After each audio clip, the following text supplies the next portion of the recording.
Hello, one and all. Welcome back to episode 6 of the Mighty Nine. Last episode, we saw Caleb's really sad and upsetting backstory. And I promise you it gets worse. But with that being said, without further ado, no big ramble, just like, comment, subscribe. Let's get into the Mighty Nine. Vultures! The Orphan Maker! She's here! Yasha! Yes! We're all dead. Hey, also, quick thing. Yasha being heralded by scavenger birds and this guy saying Orphan Maker's a myth. Holy shit, they already cooked with Yasha's intro. Like, we got a sniff of it from the campaign. They're cooking. They are really putting some sauce in this. Holy shit. It's just a woman, and I'll prove it. Famous last words. It was just a woman. Reminds me of a line from Epic the Musical. A woman. What? But this is the opposite. It's just a woman. You get slaughtered immediately, my friend. Really, you should be running away in the opposite direction. I don't know what you're doing. You're going to die horribly. Is that a lance? Oh, the horse?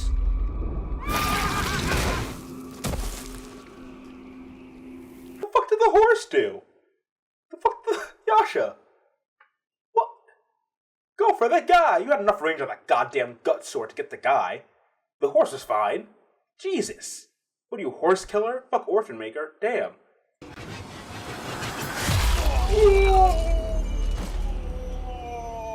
It is her!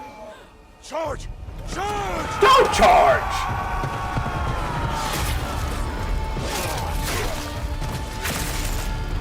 This is what I imagine what like a properly animated Berserk anime would be like. Like, holy shit. Jesus Christ. And they really said, we're rated R. Get with it. This 8-box Machina, man. Oh, boy. Oh!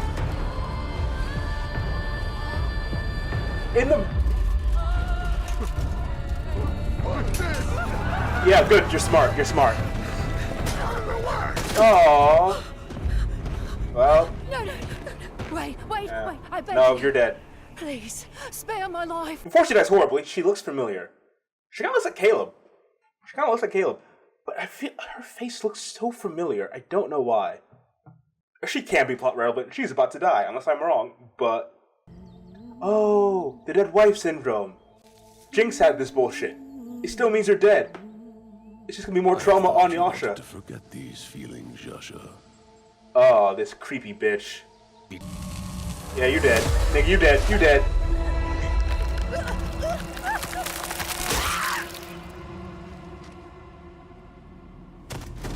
So there's my sweet honey bun Yasha.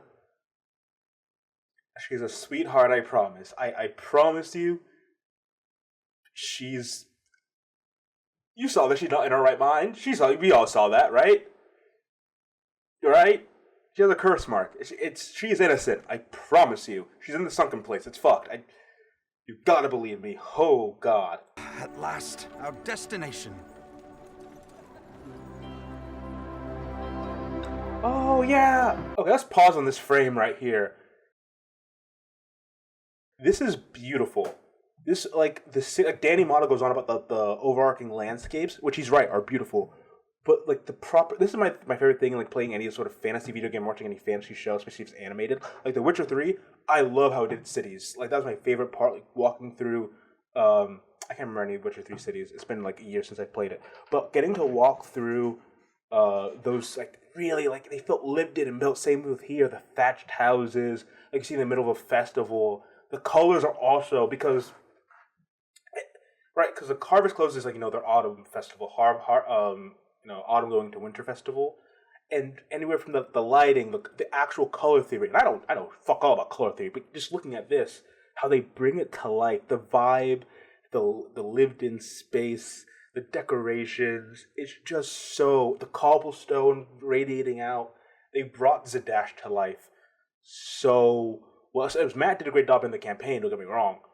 But from word of mouth to screen, mind you, they had the transcripts of the thing, and they had the actual campaign, but to wizards. And the animators are wizards. Everybody who worked on the show got the writers, the animators, everybody's a goddamn wizard, and I'm so in love. Holy shit. I hope whatever the future holds for me, I'm just go for screenwriting mainly because I want to work on either Vox Machina or Mighty Nein or whatever. Whatever Critical Role does, it's a dream of mine to work for them to get to write an episode of anything, either campaign 2, campaign 3, campaign 4, a movie, whatever. I want just to get not just to work with like the main cast, but to get to work with anybody on this team. Holy shit! Like this is what, again, I said it before in other reactions to anything like Critical Role related. When you have passion and you know the source material and you have love for the source material, you get peak every time. I don't know why it's so hard for like Hollywood to get it. Why for these other studios to get it? I mean, we're getting kind of a resurgence of it, right? We're getting to see it with James Gunn and his takeover of DC. How he's Superman peak. Supergirl is going to be amazing. But his Suicide Squad, the remake, amazing. Castlevania, like it's purely an adaptation, but it's an adaptation knows love, it understands, and it loves it. Where like one we see it drop the ball, The Witcher. The Witcher was almost good because of Henry Cavill, but then Netflix fucked it. You see what I mean, right? When you have love for it, when it's just a check versus when you have love for it, when you've got a team that has love for it, and again, they're working with critters and non-critters, right? But the people who don't know the source material, who have respect for it, another word, it's Fallout. Like Walton Goggins playing the Ghoul, he said he had no idea what the video game was. He didn't want to play the video game. He wanted to come in fresh, but he had respect. The people who were fans of it, were fans of the games, brought it to life to like a 10 out of 10, 11 out of 10. God, oh God, I know I'm gushing and taking up time, but holy shit, like just the set design alone. Gustav, may he rest in pleasure, needed an item of questionable legality for the carnival. The gentleman could get him anything, with the right gift. Gift? I thought you said a gentleman would sell us Caleb's necklace. The gentleman. And it is a protection amulet. A replacement. I don't think putting up your scarf's gonna do anything. Once they scry you, You're fucked. Also, you're going into the second most magic city in the Empire. Rexendrum being the first. Zadash is I think the Tri-Spires are another magical school here, or like an offshoot school of the Solstice Academy. My boy, you fucked. My boy, you ain't escaping shit.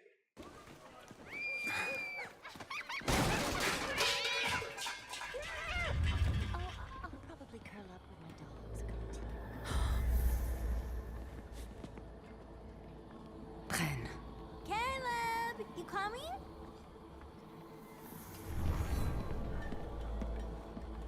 That's just a cool way to do scry. This is a cool way to do scry. Holy shit.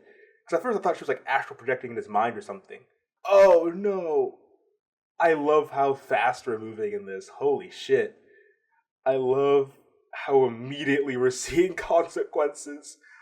This is good. This is just peak writing. Holy shit.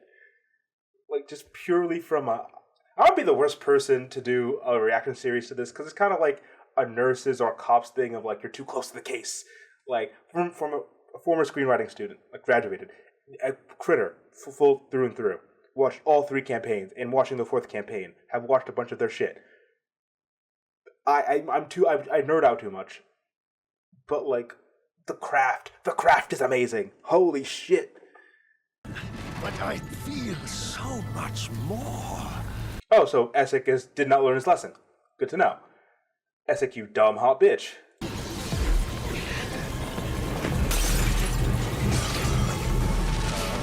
Theo Distratus.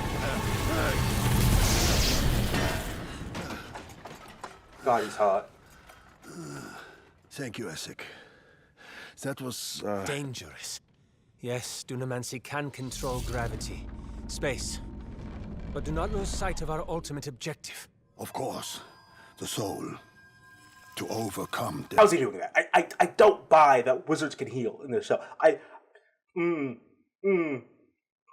I have Mr. Mercer.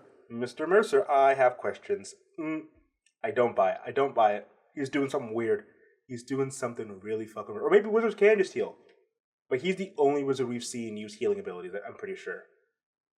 So he's stolen magic from somewhere. or has its own little thing.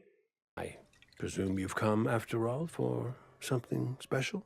A protection amulet. To guard against unwanted eyes. We hear you are a master smuggler. So, in the campaign, they do come to this in Zadash pretty early on. I don't remember why, though, because it wasn't for the amulet. The amulet was a thing that is discovered later on in the campaign. I really don't remember what. Maybe it was passage to Xhorhas, but I doubt it. I don't remember why they came down here. I know this is where Yasha gets her really cool sword that I like, the Magician's Judge. She might already have it. Who knows? Yeah, I really can't remember why they came to Critters, who remember Campaign 2 better. Tell actually in the comments, but like to put a spoiler tag, why did they come to the Evening Nip in the original campaign? But don't like spoiler it. Like don't reveal certain character, but just tell me why they came here in the first place. You must have powerful enemies to want such a generous favor. Very well. And there is a job. It seems some pre-calamity ruins have been uncovered at the Eagle Quarry. Not uncommon, but for the fact that the Cerberus Assembly has taken an interest in them. Rumor has it they may be the legendary tunnels of Nidus Okiro.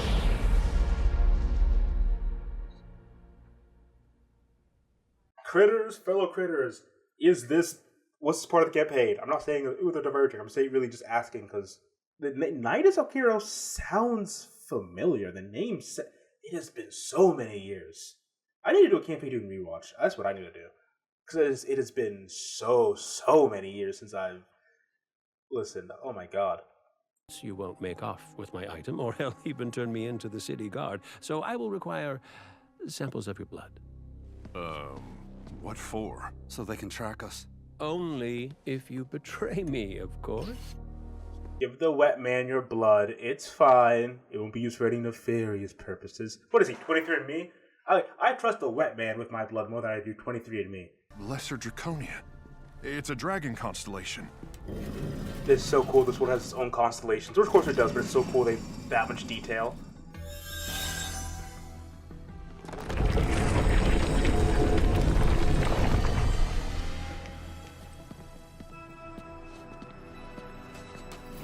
It's like a video game too. Major.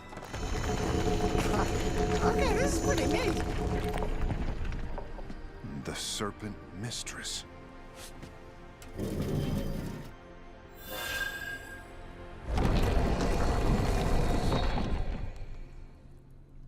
Greetings! If you've made it this far, I...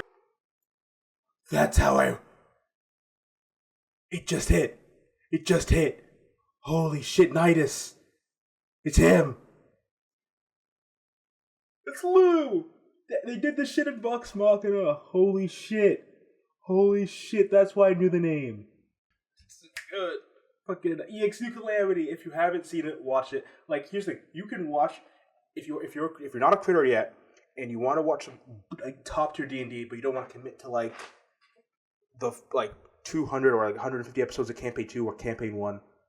Watch the mini campaigns. EXU Calamity. Holy shit. It's so good. It is what peak D&D is. It is so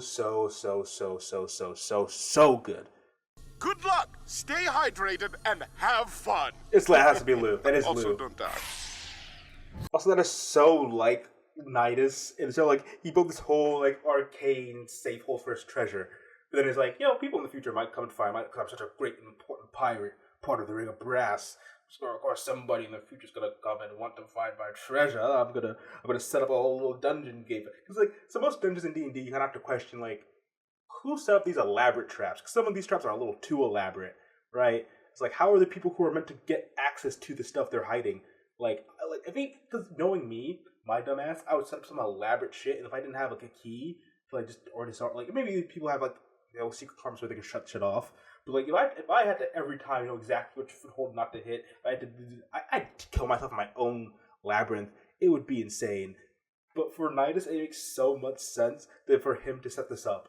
It's like he didn't even care about protecting his treasure. He's like, He's like, yeah, fucking somebody come get it. And you know he set this up pre-Calamity, or because reasons, but like this was set up in the Age of Arcanum fully. He set this up while he had time to spare. He had forethought, but he wasn't scared about anyone taking his treasure. In fact, he wanted it. He's like, yeah, fun little game. If you want my treasure, you can have it.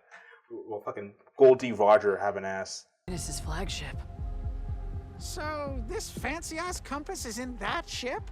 How are we supposed to get up there?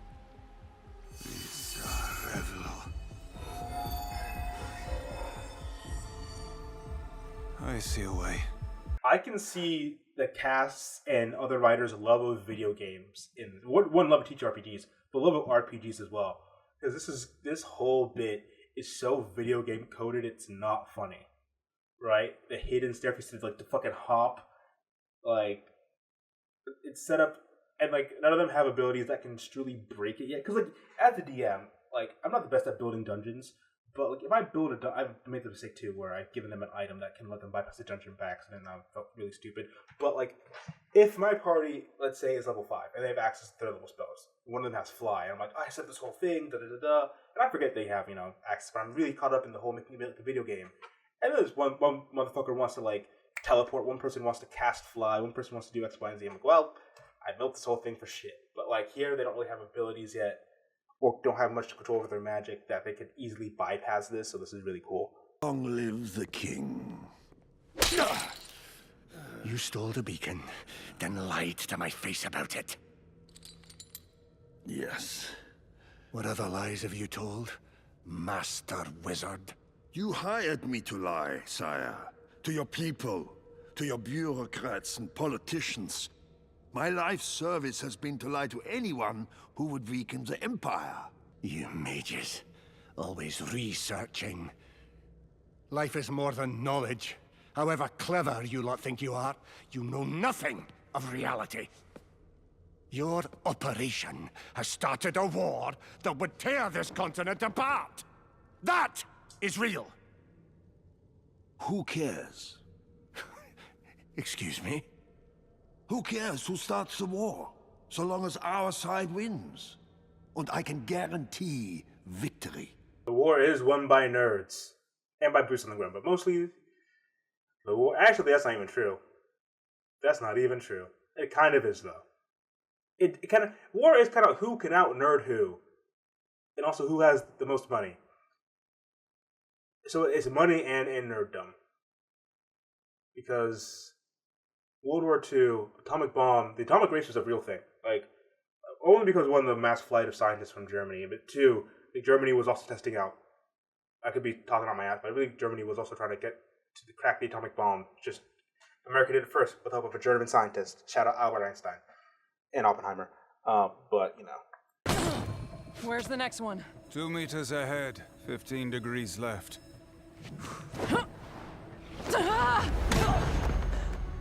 The fuck? Oh, perhaps it was 2.5 meters. Tell me, where did you sneak off to before? Screw this. I'm coming back. You could try. But do you really remember precisely? She told me not to trust you. Who did, Beauregard? My handler at the Soul, Caleb. That's who I saw. We've been gathering evidence to nail your buddy Trent. Folded under light pressure. Like, it's pressure. But come on, you trust your dope mug shit. You could have gone down from there. Fine. On your arms now.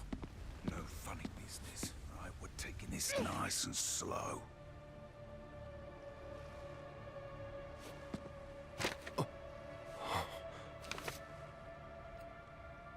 Oh, don't abandon your girl.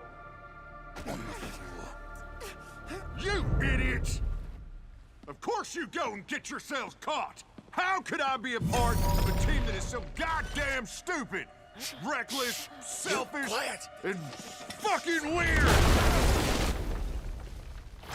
And now, you little runt, you can't even disarm a trap without killing half the team! Oh, you call it rotten noodle-arms? Caleb smells like crap! And he's a piece of Teamwork, shit. baby. Someone who's sticking her neck out for him would stab him in the back. And I am not the only one with trust issues! Wanton murder. Lovely. You duck right now. Essek, what are you doing here? You are in danger. We must go. Trust me.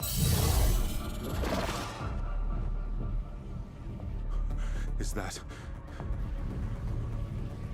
You snitched on yourself so hard.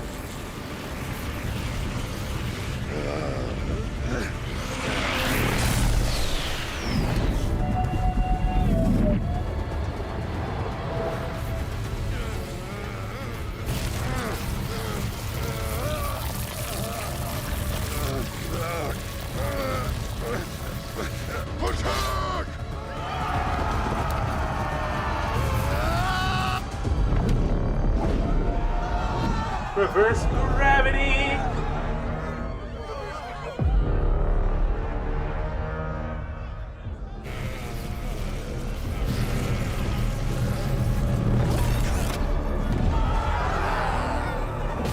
Oh, ooh,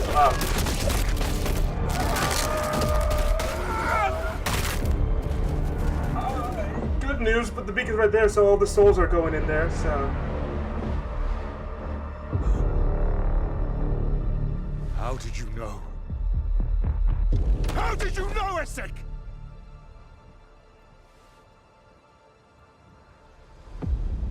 You stole the beacon. With a good reason.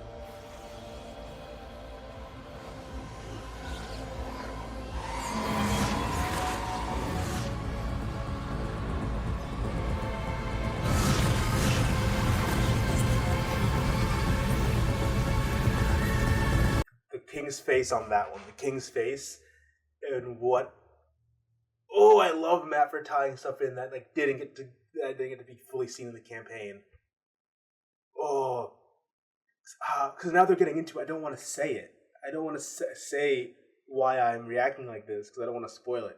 Okay, for people who have not read the Explorer Guide to Wildmount or read it in the comics, I don't know what's touched on in the comics or not. Skip to the end of the video now, which I think is going to be pretty much in 5 seconds. But 5, 4, 3, 2, 1. King Dwendal, his whole motivation, why he's kind of a fuckwit and kind of doesn't really do much, is he is obsessed with finding a way to live forever, like most kings are. It's never really touched on in the campaign. It is hinted at in the campaign guide that he has the Cerberus Assembly and mainly Trent working on ways to, again, live forever. But the beacon was never really one of those ways. I think Trent in the campaign was way more focused on the Dunamantic, time and space manipulation part of it, and the re-rolling luck kind of side of it. Never really on the life renewal part. But tying this in with the motivation of a very, very background character who we maybe meet once in the actual campaign. He has appearances in the campaign, but I think the players only really meet once if they ever meet him. I can't really remember, but tying that in. Oh god, this is tasty. A little pile of gold for you, a pile of gold for you. Jester, you can have this gaudy-ass necklace. This isn't a bad life. A little action to earn us some stiff drinks and questionable bedmates. It's a shame you couldn't have grabbed more loot from that lake fort. Probably couldn't carry it. You saved your life, now. Calm down. Are you all right? Molly, torn a little. I'm trying to get your cheekbones just right. Oh, draw me next. You are right. I do not trust easily, but I am willing to try. Is that an apology? What? No good? I mean, the word sorry normally makes an appearance.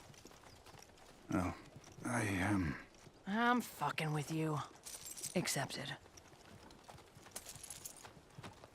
I'm not a lone wolf, by the way. I just never had friends. Oh, well. Also sad. They're usually a fucking pain in the ass. Yeah. We did it! Ah, yeah. I got a feeling the worst is finally behind us. Well. Don't jinx that shit. Hi, Yasha. Anyway, that was episode 6 of the Mighty Nine. Many gifts. It's just a crammed episode. Holy shit. God. So we get Yasha. We get more of Yasha. She's still a menace. We've seen so many background motivations that either they're seeing in only the extraneous, that's a word, extraneous sort of other material, so campaign guide or comics brought into the show. Again, I haven't really read the comics, so I don't know what's touching it or not. I get the character motivations being like tying right in is, and then tying it back into the main plot of like the beacon, right? Because like really exploring what the beacon can do. Because yeah, it should have been a bigger deal in the campaign that the beacon also is a reincarnation machine. That had to be a much bigger deal. I'm surprised that looking back, yeah, it really wasn't that big of a. It was a plot device, but not that big of a plot device in terms of that. We're gonna get to see more King Dwindle. Again, surprised they didn't do the whole rigmarole of this king's an illusion. They literally brought down the king to talk to him. So I don't know what the whole deal was with Vestor. Like really, they shot themselves in the foot. The whole deal was to get him, or I guess it was a Cobalt Soul, and the Surface Assembly was carrying it out. But so that's confusing as to why they didn't try to trick him, but they just literally let the king come talk to him. But I guess Surface Assembly is always first in the eyes of the Surface Assembly. And Astrid being a real one and not snitching on Caleb to his ex-boyfriend. His ex-girlfriend being a G to his ex-girlfriend, and who knows if they're still together or not. Astrid and Aidwolf. But anyway, those are my thoughts. Couldn't hold back the nerding out. Peak show, peak writing. I love it. And I'll see you all in the next one.